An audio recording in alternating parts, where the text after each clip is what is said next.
आज पर्स तो काफ़ी ख़राब थी और हाँ इंडिविजुअल कुछ पॉकेट्स थी, लेकिन अगर मैं सिर्फ ओआई को सेक्टर्स में बांट दूं तो किसी भी सेक्टर में आपको बहुत स्ट्रॉन्ग बिल्डअप नज़र नहीं आएगा। इनफैक्ट शॉर्ट्स कहाँ ऐड हुए? Technology, reality, telecom, even banking और टेक्सटाइल, ये स्पेस ऐसे थे जहाँ पे शॉर्ट्स ऐड हुए और कुछ शॉर्ट पावर में, न्यू एज में और मेटल्स में भी ऐड हुए।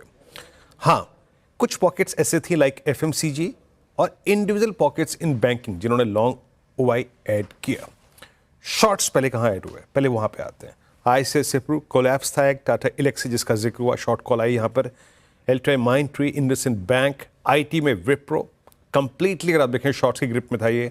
IFL, UPL, Eminem finance, HFCL, Cipla में एक बड़ा ब्रेकडाउन था और केपीआईटी टेक्नोलॉजीज। तो mid cap IT, large cap IT सब में काफ़ी शॉर्टिंग हुई।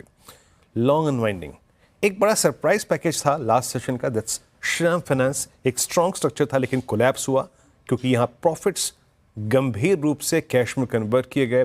पेटीएम, पॉलिसी बाजार, परसिस्टेंट, मिड कैप आईटी में यहाँ पर भी प्रॉफिट्स कन्वर्ट किए गए कैश में। और वहाँ जहाँ तक शॉर्ट कवर था अनुज, वो IGL, solar industries, Britannia, Glenmark. FMCG में शॉर्ट कवरिंग और फ्रेश बैंक के कॉम्बिनेशन थे। ब्रिटानिया यहाँ पर शॉर्ट कवरिंग हुई।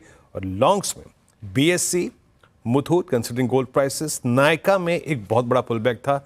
नायका 2 निडेमा के ऊपर क्लोज हुआ विद लॉन्ग्स, पूना वाला फिनकॉप, ओएनजीसी और टाटा केमिकल, ये कुछ स्टॉक्स जहां पर लॉन्ग बिल्डअप हुआ। अनुज, बिल्कुल, तो ये इस समय कुछ स्टॉक्स जहां पर आपको लॉन्ग बिल्डअप हुआ, पूना वाला फिन, ओएनजीसी, बाकी भी आपकी स्क्रीन पर आएंगे। चलिए अब थोड़ा सा आगे बढ़ते हैं और जानते हैं कि और कौन कौन से स्टॉक्स हैं जो आज हमारे रेडार पर रहने वाले हैं।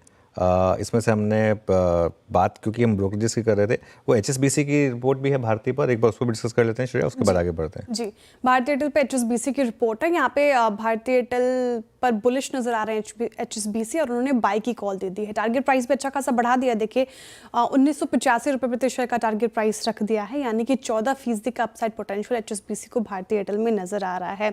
क्या उनको अच्छा लग रहा है? तो देखिए मीटिंग थी और कुछ की टेक अवेज उन्होंने निकाले हैं। एक तो उनको लगता है कि राइजिंग मोबाइल आरपू एक पॉजिटिव ट्रिगर है कंपनी के लिए। जिस तरीके से होम ब्रॉडबैंड में आप देखिए इजाफा हो रहा है, सब्सक्राइबर्स बढ़ते जा रहे हैं, ये कहीं ना कहीं इस पूरे कंपनी को पुश करते हुए नजर आ रहे हैं। साथ ही फ्री कैश फ्लो में देखें तो वहाँ पे भी इजाफा देखने को मिल रहा है, ग्रोथ संभव है वहाँ पे भी।